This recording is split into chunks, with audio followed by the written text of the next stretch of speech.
bonjour à tous. Bon, il va peut-être y avoir encore quelques retardataires, mais je vous propose qu'on commence. Super.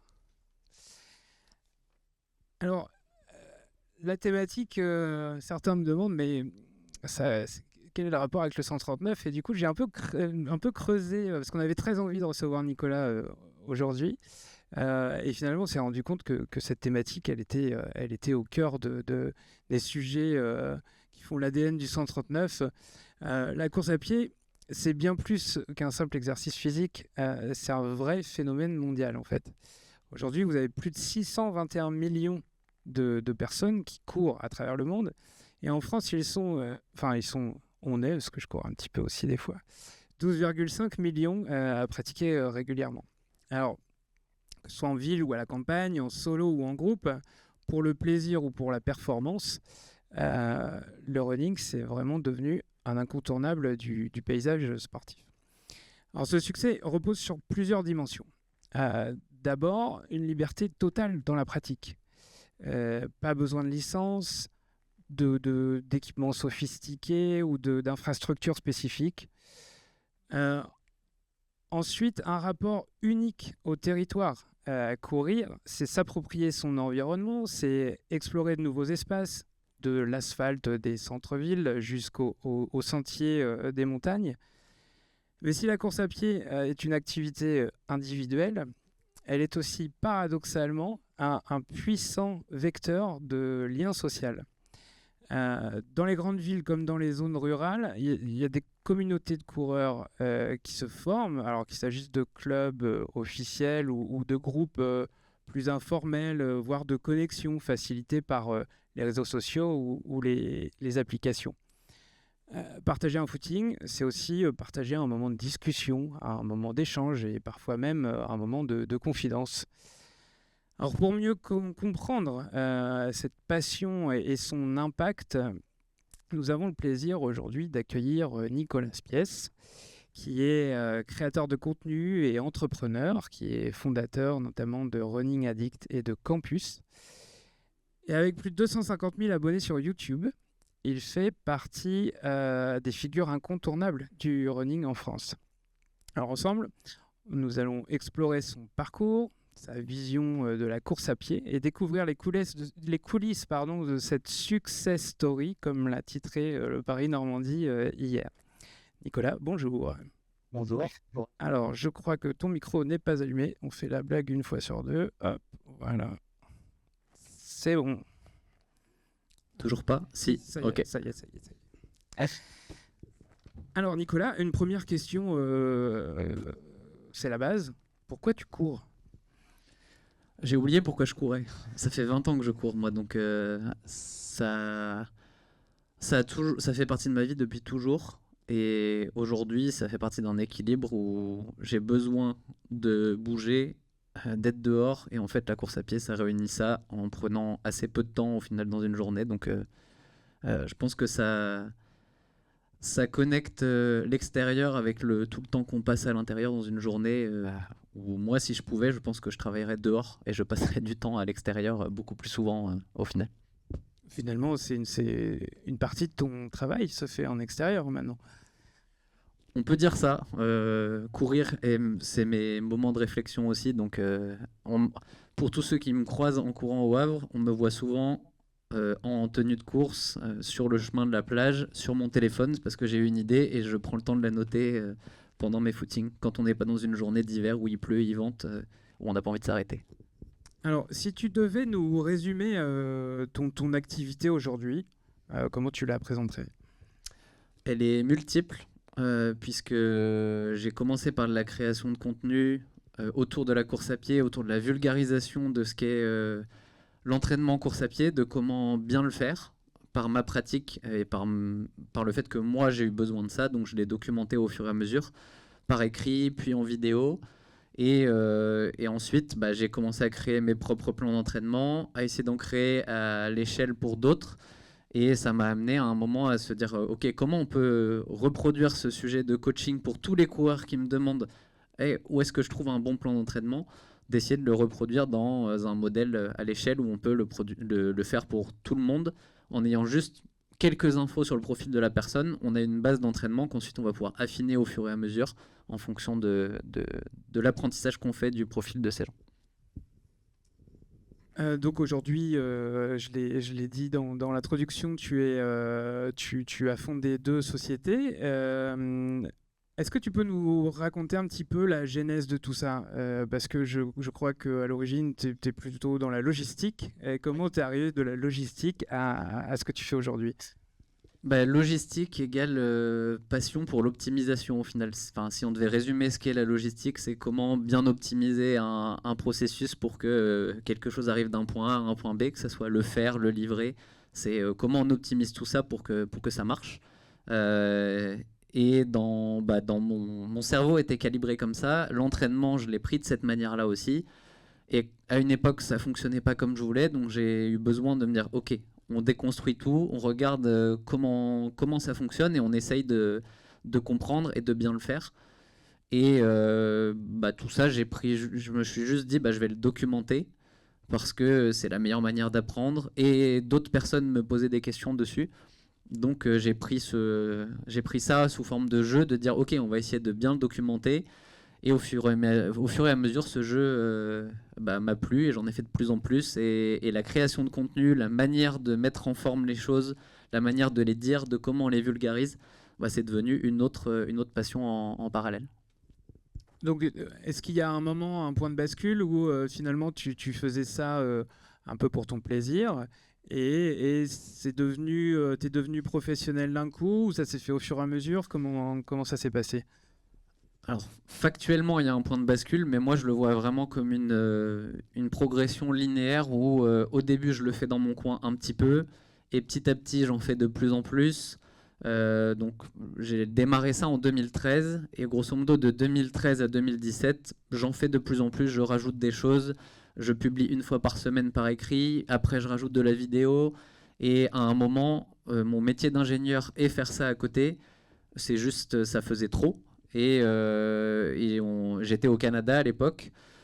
Et il y a une belle ouverture d'esprit, en tout cas avec les gens avec qui je travaillais, où quand j'ai émis l'hypothèse de j'aimerais bien tester ça à plein temps pour vraiment donner toute l'énergie que je peux avoir là-dessus, on m'a plutôt encouragé à le faire. Et du coup, je me suis dit, ok, je me lance, on verra, on fait ça pendant 6 mois, 1 an. Et dans tous les cas, tu as un diplôme d'ingénieur, il n'est pas perdu, donc rien n'empêche de revenir d'ici 1 an à ça si ça ne fonctionne pas comme tu veux. Donc aujourd'hui, tu as Running Addict, c'est par là que tu as commencé. Ouais. Et Campus, qui est arrivé un petit peu plus tard. Ouais, la genèse du projet c'est 2019 et on s'est vraiment lancé en 2020 sur Campus. Est-ce que tu peux nous expliquer Running Addict, en quoi ça consiste, et Campus, d'où c'est venu et aujourd'hui ce que ça propose? Grosso modo, Running Addict, aujourd'hui on pourrait définir ça comme un média très incarné parce que c'est moi qui suis sur tous les contenus. Mais le principe, c'est d'aller vulgariser au maximum le fonctionnement de la course à pied, en mettant beaucoup de touches d'expérience et d'expliquer par quoi je suis passé, comment je fais les choses, pour accompagner les gens dans cette prise d'expérience et qu'ils utilisent ce que je fais pour améliorer leur pratique. Donc pourquoi je dis très vulgarisé? Parce que moi, mon créneau, c'est d'accompagner les gens, les débutants et les amateurs, pas ceux qui vont vraiment aller chercher le détail extrême de la performance. Moi, j'essaye de vulgariser assez bas pour que ça soit hyper accessible et pas qu'on se retrouve avec un docteur qui veut nous expliquer le truc et où on regarde et on comprend pas parce qu'en fait, il a vulgarisé à son niveau, mais pas assez pour que tout le monde puisse comprendre. Et il y en a d'autres qui vont très bien le faire, en fait, d'aller expliquer très scientifiquement les choses.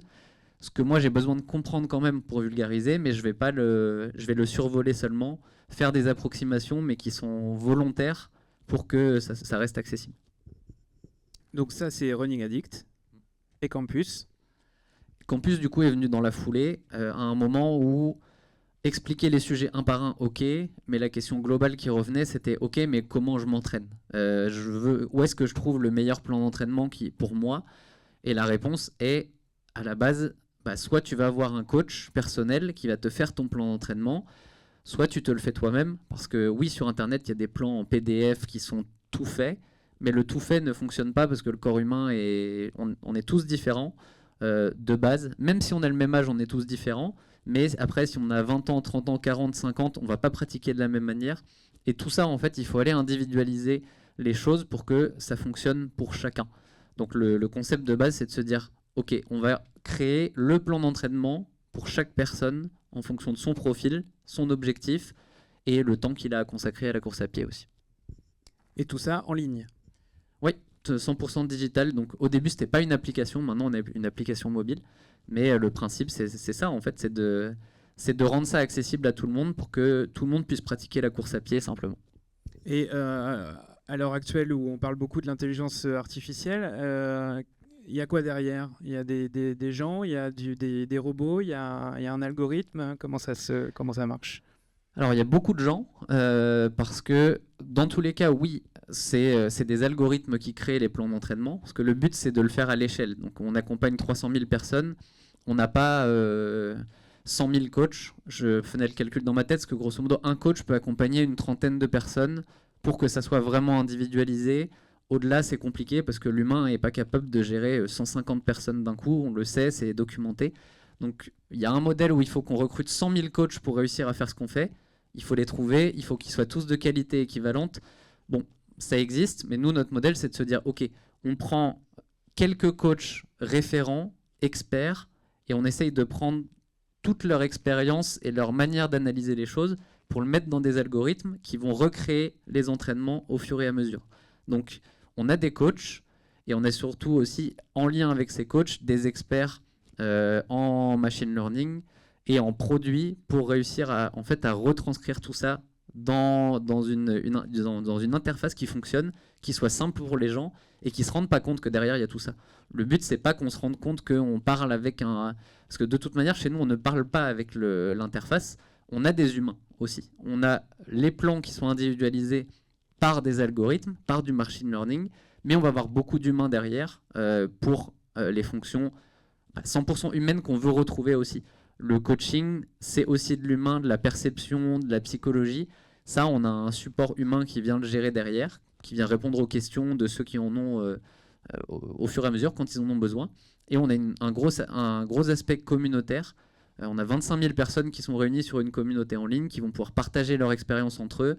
Et là-dessus aussi, on a des experts et des coachs qui viennent s'assurer que les discussions vont dans le bon sens et qu'on n'emmène pas les gens dans la mauvaise direction. Donc c'est cumul technologie et humain pour que ça fonctionne bien. Donc de l'humain derrière, il y a à peu près combien de personnes derrière Campus? On est bientôt 50. 50, d'accord. Et nous, ce qui nous intéresse aussi au 139, c'est l'entrepreneuriat, c'est l'économie du territoire. C'est quoi un peu le modèle économique justement alors peut-être de Campus et puis de l'ensemble, puisque j'imagine qu'il y a des vases communicants entre Running Addict et Campus, que tout n'est pas cloisonné? C'est assez cloisonné quand même. C'est quelque chose qu'on a voulu dès le début pour que ça soit simple dans la gestion. Mais on va dire que Running Addict et les autres créateurs de contenu autour de la course à pied, c'est le fuel qui va permettre aux gens tranquillement de comprendre que l'entraînement est plus complexe que ce qu'on l'imagine, que courir, c'est pas juste mettre un pas devant l'autre. Il y a quand même 2-3 trucs à comprendre pour bien courir, pas se blesser et sentir qu'on s'améliore. Donc ça, c'est le rôle de Running Addict en fait. Évangéliser, on va dire, un petit peu le côté comprendre la course à pied. Et on force pas les gens, mais à un moment, ils disent « Ok, oui, moi aussi, en fait, j'ai envie de me faire accompagner pour aller plus loin. » Et là, on les retrouve généralement sur Campus. Et j'ai oublié la question initiale. Un peu le modèle économique qu'il y avait derrière. Ouais, le modèle économique sur Campus, il y a 2 versions. Une gratuite qui permet aux gens déjà de tester si ça leur correspond. Parce qu'une application pour s'entraîner, pour beaucoup, ça correspond. Mais pour certains, ils vont se rendre compte que « Ah non, moi, j'ai besoin de travailler avec un coach. » C'est pas le même prix, mais il y en a certains qui ont besoin tout de suite de dire moi j'ai besoin d'avoir de l'humain qui s'occupe de moi à 100% tout le temps. Donc on a une version gratuite et ensuite toutes les options de personnalisation, le plan sur le long terme et pouvoir gérer un peu tous les détails, avoir accès au coach, avoir accès à la communauté Et justement, les experts, tout ça, c'est inclus dans une offre sur abonnement, donc à 15 € par mois. D'accord. Euh, donc la vraie différence, parce que je lisais pas mal de choses pour préparer notre entretien, et notamment un nom d'application qui revient tout le temps, c'est Strava. La différence fondamentale, c'est le coaching qu'il y a sur campus, qu'il n'y a finalement pas sur Strava, si je comprends bien. En fait, Strava est très complémentaire de ce qu'on fait. Strava, c'est un peu le réseau social des coureurs et qui va donner plein d'informations sur nos courses. Mais concrètement, avec Strava, ça ne nous dit pas comment nous entraîner. Ça nous dit juste, voilà ce que tu as fait. Nous, on va prendre les informations qui sont sur Strava, les utiliser pour dire, OK, tu as fait ça. Voilà comment on fait évoluer ton entraînement dans le futur en fonction de ça. Donc on prend les infos de Strava ou des montres, les Garmin, les Shunto et compagnie, et le ressenti évidemment de la personne, parce que les données c'est bien, mais ça ne dit pas tout. Donc les données plus le ressenti de comment toi tu as vécu ta séance vont nous permettre de faire évoluer l'entraînement de manière plus de simplifier ou de le complexifier si on sent que ça progresse bien et que c'est possible de faire ça. Alors, j'ai quelques chiffres. Alors, tu vas pas les découvrir parce que c'est toi qui me les as communiqués. Si ça veut bien avancer, tac tac. Ça vient. Voilà. Est-ce que tu peux nous les commenter? Déjà, nous expliquer un petit peu ce que ça signifie et peut-être nous dire un peu quels sont tes objectifs en termes chiffrés, en fait. Si on reprend la base, tu l'as dit tout à l'heure, en France, environ 12 millions de personnes courent. Donc ça, c'est toutes les personnes qui peuvent être intéressées par ce qu'on fait. Notre but, c'est d'être visible auprès de toutes ces personnes. Donc via Running Addict, je vais prendre juste YouTube pour pas prendre, mais il y a environ 1 million de vues par mois sur la chaîne. Donc tu as 1 million si on caricature, 1 million de personnes qui vont consommer du contenu autour de la course à pied via ce réseau-là. C'est aussi un chiffre qu'on a sur campus avec tous les réseaux. Dire qu'on arrive à atteindre 1 million de personnes qui sont intéressées par consommer du contenu autour de la course à pied chaque mois. Ensuite, sur campus, on a 300 000 coureurs qui sont inscrits, donc qui ont à un moment, là, sur les 5 dernières années qu'on a pratiqué la course à pied via campus. En moyenne, on en a 75 000 qui sont récurrents, qui viennent régulièrement sur la plateforme, donc qui suivent leur entraînement. Donc après, certains courent, arrêtent, reprennent, c'est assez classique dans un parcours de coureur. Donc sur les... Oui. Non, j'allais dire, j'en sais quelque chose. Non, mais et puis c'est pas un problème, on essaye d'amener la régularité parce que c'est ce qui permet en fait, courir tout le temps permet d'avoir des hauts et des bas mais qui sont plus faciles à gérer. Donc maintenir un minimum, c'est la base pour pouvoir, quand on veut reprendre plus fort... on souffre après. Éviter de souffrir. Du coup, on a des applications. Donc, quelque chose qu'on suit beaucoup, c'est les notations des gens, autant sur les stores que dans notre application directement, sur notre support, d'être sûr qu'en fait, on répond. Plus on grossit, plus on a de monde, plus le risque, c'est qu'on réponde moins bien aux problématiques des gens. Donc, on suit ça pour que ça reste toujours proche de 5 sur 5. Donc, on est en France, au Canada, en Suisse, Belgique, Luxembourg, en gros, dans la francophonie. Et dans pas longtemps, on va aller un peu plus loin que ça. Mais oui, pour l'instant, on est très francophonie. On est une entreprise canadienne parce que nous, avec Elodie, on a vécu 9 ans au Québec et on est de retour depuis à peine 1 an. Donc, et on a encore un associé qui est resté là-bas. Donc l'entreprise Campus est canadienne de base. D'accord. Elle est restée en fait. Oui, pour le moment, on a pas mal de monde au Québec, donc le modèle est resté comme ça. Mais on est très impliqué quand même en France parce qu'on a un club FFA, donc la Fédération d'athlétisme en France. Donc on a le 3e ou 4e club en termes de taille. Donc club FFA pour participer à des compétitions. Donc on est un club digital, on est un format un peu nouveau aussi. Mais on voit que dans ces fédérations-là, il y a un intérêt à tout ça, à comprendre l'évolution. En fait, je trouve ça intéressant de voir qu'avant, ça aurait été regardé comme quelque chose de « Ah non, c'est pas pour nous. Un club, c'est physique. » Maintenant, ils sont intéressés à voir la dynamique qu'on peut avoir d'être un club digital et en même temps d'amener des groupes de course sur le terrain. On a une cinquantaine peut-être pas 50 encore, trentaine de groupes de courses aujourd'hui, un peu partout en France, où les gens se réunissent, courent une fois par semaine ensemble. Et on essaye d'avoir vraiment cet équilibre entre digital et physique au final. Donc vous êtes considéré comme un club par la fédération alors? Oui, pour 1200 personnes, vraiment ceux les plus intéressés par ça. Donc sur les 75 000 qui viennent tous les mois sur leur entraînement, on en a 1200 qui sont licenciés dans notre club. D'accord. Il y a un petit sujet quand on a préparé tout ça. On a proposé le titre runner et influenceur. Et donc, je sais que runner, ça te va, mais c'est parce que tu aurais forcément voulu mettre en avant. Et surtout, influenceur, tu me dis que toi, tu aurais préféré qu'on parle de créateur de contenu. Alors, on a choisi ces termes-là parce que c'est plus impactant, c'est un peu grand public et on voit à peu près ce qu'il y a derrière. Ouais. Mais pourquoi est-ce que tu veux... Enfin, quelle est la nuance entre influenceur et créateur de contenu? Sachant, je fais une petite parenthèse, que j'ai regardé ce matin et je suis tombé sur un top 10 des influenceurs running en France et que tu étais en 3e position. Donc, tu es quand même un influenceur reconnu comme tel. En fait, le terme influenceur, moi, je l'aime bien dans le sens où, en fait, influencer les gens à se mettre à courir, ça me plaît. Mais il est pas, en France, en tout cas, il n'est pas utilisé comme ça, ce terme-là. Il est souvent connoté négativement. Et du coup, on ne peut pas changer ça à notre échelle. Donc, je préfère le terme. En fait, on différencie influenceur et créateur de contenu dans ce milieu-là, dans le sens où un créateur de contenu va créer du contenu avec un but précis, où tu travailles ton scénario, tu essayes d'amener quelque chose. Influenceur, dans le langage courant, c'est je mets en avant des produits pour des marques et je suis un panneau publicitaire. C'est littéralement comme ça que c'est vu par beaucoup. Donc c'est pour ça que je préfère expliquer le terme on fait de la création de contenu. Quand on fait des vidéos, il y a plusieurs jours de travail en amont pour réussir à se dire qu'est-ce qu'on va faire concrètement et ensuite le packager pour avoir un message bien, bien précis derrière. Du coup, je rebondis. Toi, tu travailles pour des marques ou il y a des marques qui t'ont approché? Comment ça se passe? Oui, alors c'est pour ça que j'ai un côté influenceur. Je travaille avec certaines marques, mais sur des partenariats long terme. Typiquement, mon sponsor équipement, c'est Iron. Je travaille avec eux depuis 2017.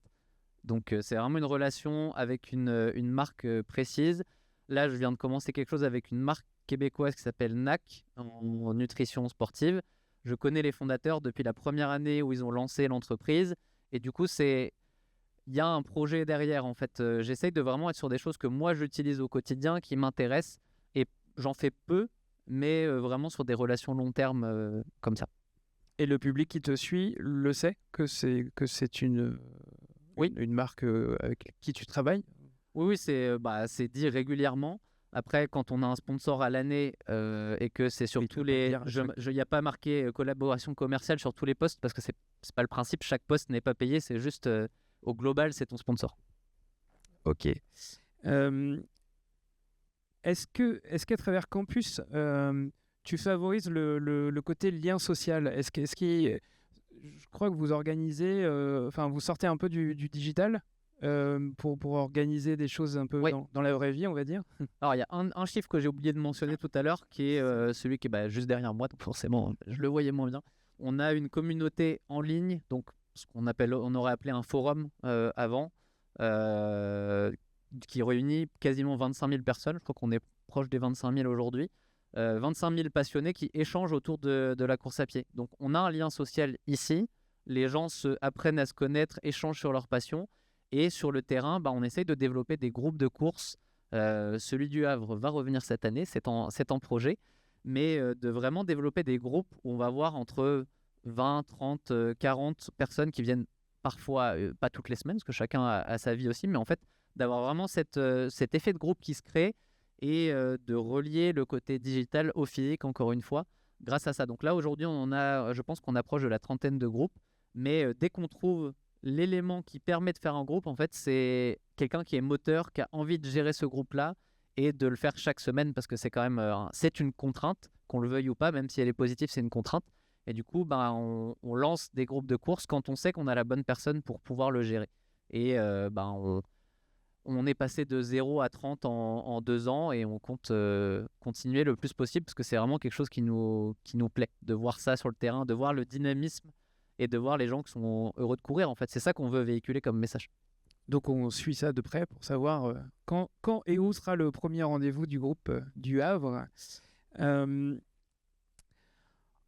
Donc on l'a dit, tu as lancé ton entreprise au Canada. Enfin, vous avez, parce que tu n'es pas seul sur ce projet-là. Aujourd'hui, vous êtes arrivé en France, donc a priori, enfin, je savais pas que l'entreprise était toujours canadienne, mais est-ce que l'entrepreneuriat en France est différent de l'entrepreneuriat au Canada? Et j'imagine qu'il y en a des différences. Et c'est quoi les différences les plus prégnantes? Il y en a, mais à titre... Enfin, je vais donner un cliché, mais je pense que côté Amérique du Nord en général, le côté ouvert et ambitieux est beaucoup plus présent qu'ici. Je ne donnerai pas l'exemple, mais j'en ai eu un ce matin. On disait, lui, il est arrogant. En fait, dès qu'on est un peu trop ambitieux, qu'on se dit, on va faire ça, ça va être très bien, il y a vite le côté arrogant ici, qui est limite, qui bride, en fait, alors qu'à l'inverse, en fait, si on n'est pas en Amérique du Nord, si on n'est pas ambitieux, qu'on n'est pas à dire c'est génial, je vais faire ça, je vais y arriver, en fait, c'est l'inverse. Les gens vont dire, mais tu crois pas dans ton projet, en fait. Donc, il y a du positif et du négatif dans les deux, en fait. Donc, moi, ce que j'aime aujourd'hui, c'est avoir le côté hybride j'ai vu les deux côtés et on essaye d'en tirer le meilleur des deux. C'est pas simple, mais il y a du positif des deux côtés de l'océan, au final.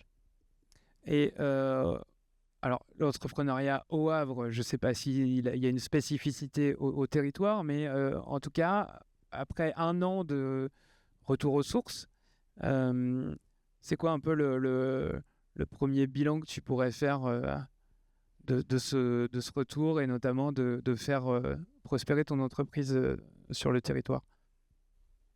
Le premier bilan pour moi, c'est que déjà, ça m'a apporté beaucoup plus d'opportunités. Parce que le Québec, c'est génial, mais en termes de francophonie, c'est 5 millions de personnes. Donc au final, c'est tout petit. Entre guillemets, en Europe, si on prenait France, Belgique, Suisse, Luxembourg, grosso modo, il y a 100 millions de francophones. Donc c'est assez facile de comprendre la différence. Et ici, moi, mon but, c'est de faire du contenu avec des gens, faire du podcast. En fait, c'est beaucoup plus facile d'aller s'organiser pour inviter des gens et faire des choses qui soient plus impactantes en étant ici. Il y a des choses à faire en Amérique du Nord, mais ça sera pas en français. Parce qu'en français, on a déjà... il n'y a que 5 millions de personnes, on ne va pas les dédoubler. Mais on va aussi aller chercher après dans d'autres langues. Mais le côté revenir ici, être plus proche vraiment du terrain, en fait, de voir comment ça fonctionne, de pouvoir rencontrer les gens avec qui on travaille aussi, parce qu'on est 100% à distance. On s'est lancé pendant la période Covid. Donc, on a été... la genèse s'est faite comme ça. Et aujourd'hui, on a des gens qui travaillent donc, au Québec, en Belgique, en Norvège et dans les 4 coins de la France. Donc, en fait, pouvoir aussi aller un peu plus sur le terrain et rencontrer les gens avec qui on travaille sans avoir à prendre 50 avions par an, qui est un critère important. La planète t'en remercie d'ailleurs. C'est quoi ton challenge pour cette année? C'est de continuer de faire grossir ce projet avec les mêmes valeurs que depuis le début, c'est-à-dire de sentir que toutes les personnes qui y contribuent sont passionnées et moteurs et que les gens qui courent, qui sont dans nos groupes de course, qui sont nos ambassadeurs, en fait, vivent toujours campus de la même manière, pas comme le jour 1, parce il y a beaucoup plus de monde aujourd'hui, mais toujours avec cette fibre partage, bienveillance, qui n'est pas très commun. On arrive à l'avoir sur une communauté de 25 000 personnes où les messages sont bienveillants, et d'emmener les bonnes personnes dans tout ça pour continuer de le faire grossir sans perdre cet esprit. Et au final, plus les choses grossissent, plus le risque, c'est de perdre l'esprit initial, et le but, c'est d'essayer de le garder le plus longtemps possible. Quand on a préparé, tu me parlais aussi de podcast, ton envie de monter en puissance sur ce média. Qu'est-ce qui t'intéresse dans le podcast? Parce que finalement, la course à pied, autant des vidéos, on imagine bien, on voit. Autant du coaching, on voit bien. Autant le podcast, comment tu arrives à... Enfin, qu'est-ce qui t'intéresse dans ce média, en fait? Ce qui m'intéresse dans le podcast, c'est le temps long et d'avoir le temps de poser des sujets et de vraiment les discuter. Pas pour faire une question, une réponse, on passe pas dans le côté purement journalistique, format court, mais se dire, il y a une personne en face, avoir bien travaillé en amont tous les aspects de cette personne, dénicher les sujets qu'on a en commun ou pas, et en fait aller les discuter, aller les challenger, et en fait avancer. J'ai presque envie de dire que égoïstement, le podcast, je le fais d'abord pour moi, pour aller discuter avec ces gens, comprendre tout un tas de choses et essayer d'évoluer avec. Et en fait, le partage de ces discussions, pour moi, a un intérêt dans le sens où ça nous oblige à être carré sur la manière dont on le fait et que normalement, tout le monde peut en profiter en bout de ligne. Et évidemment, le côté être visible auprès de quelqu'un pendant 1 heure, 1 heure et demie, 2 heures, c'est encore plus fort que d'avoir lu un article ou regarder une vidéo de 5 minutes ou 10 minutes. Le temps long est hyper intéressant pour pouvoir vraiment faire passer des messages de manière posée. Alors, le temps file et j'aimerais bien qu'on donne le micro à la salle. J'ai une dernière question, une question bateau, je l'accorde.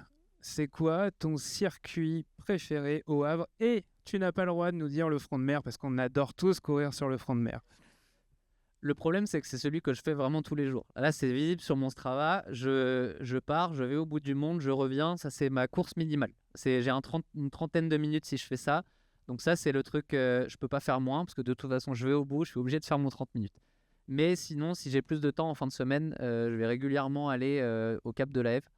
Il faut se taper le 90 mètres de dénivelé pour y aller. Mais une fois qu'on est en haut, il y a une récompense. C'est pas juste, bon, je suis monté et il n'y a rien à voir. On a des beaux points de vue. Et courir en haut, avoir les différents... Il y a quand même pas mal des petits points de vue. Aller au jardin suspendu. J'aime bien avoir toujours la mer dans le champ de vision. Merci beaucoup, Nicolas. Est-ce que vous avez des questions à lui poser?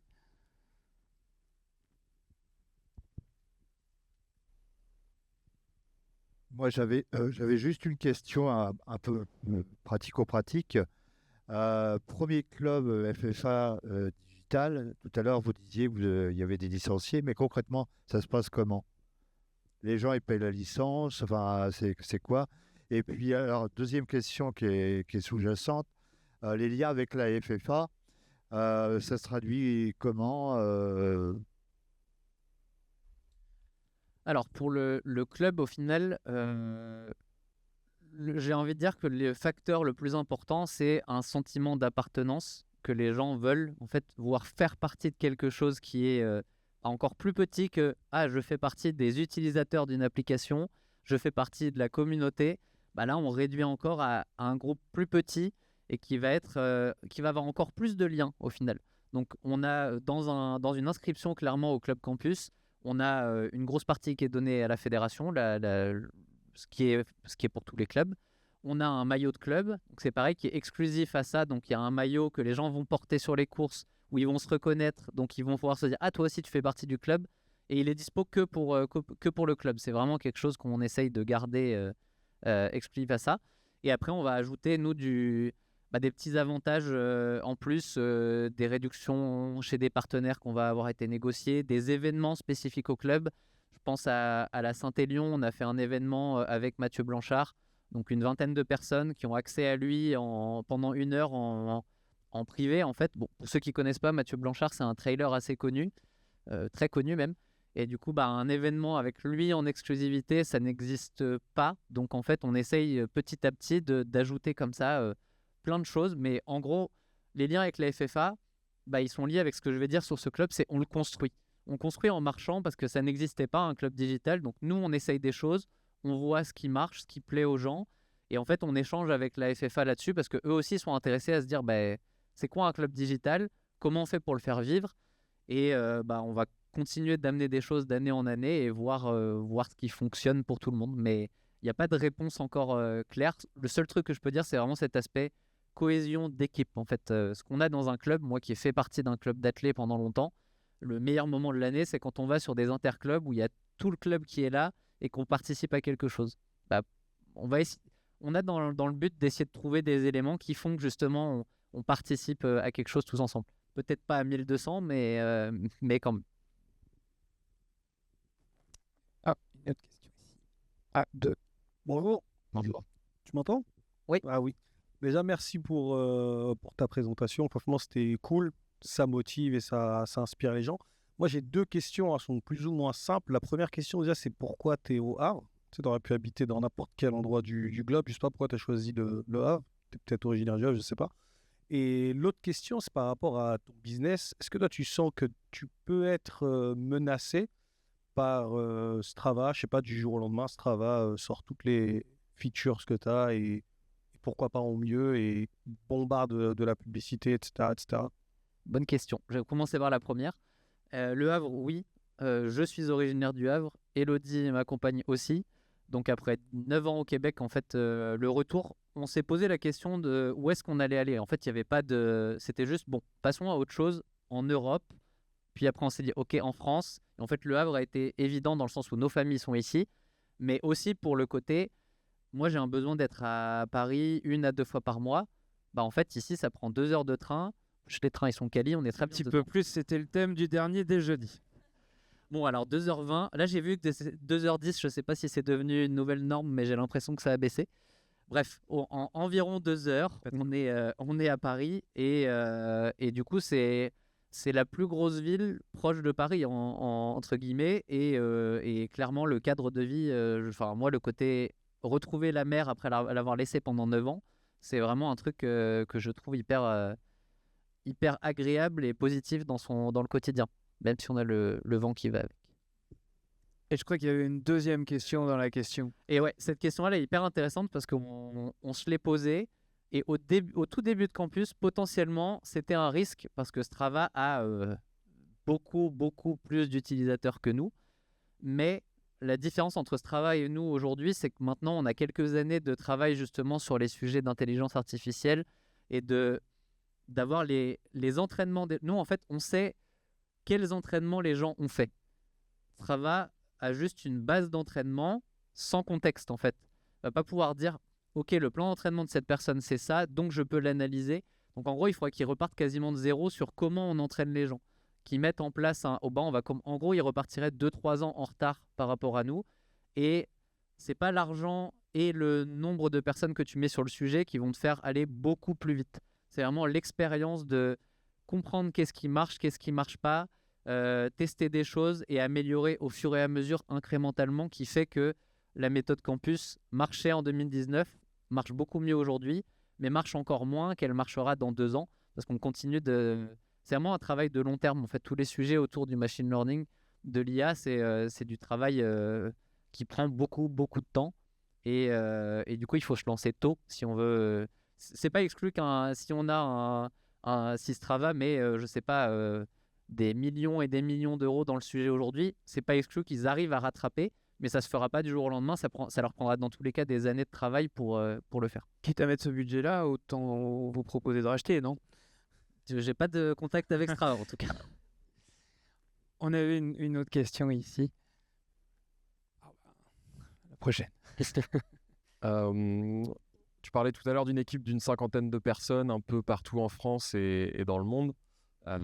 Comment ça s'organise en soi? Est-ce que c'est des salariés, des freelances? Est-ce que c'est des sportifs, pro, coach? Ou est-ce que c'est du média, etc.? Alors ouais, on est à distance par définition, entre guillemets, ce que je disais, naissance en période Covid, donc en fait à distance par obligation. Et en réalité, après, on ne s'est pas posé la question de changer de modèle parce que ça fonctionnait bien avec une petite équipe. À 50, la question est un peu plus complexe, mais en fait, on a continué de développer notre mode de fonctionnement comme ça. Et aujourd'hui, vu qu'on a des gens un peu partout, de toute manière, on ne pourrait pas regrouper les gens quelque part parce que on va pas leur dire tous de déménager dans une ville, alors qu'en fait, ils sont typiquement en Norvège, en Espagne. Ceux qui sont partis de France, j'imagine que c'est pour des bonnes raisons. Je me suis perdu dans ma réponse. Le principe, c'est que ça fonctionne parce que justement, on a les gens qui collaborent avec nous sont dans ce mode-là. En fait, ce sont des freelances avec l'état d'esprit de je travaille à distance, je l'ai déjà fait.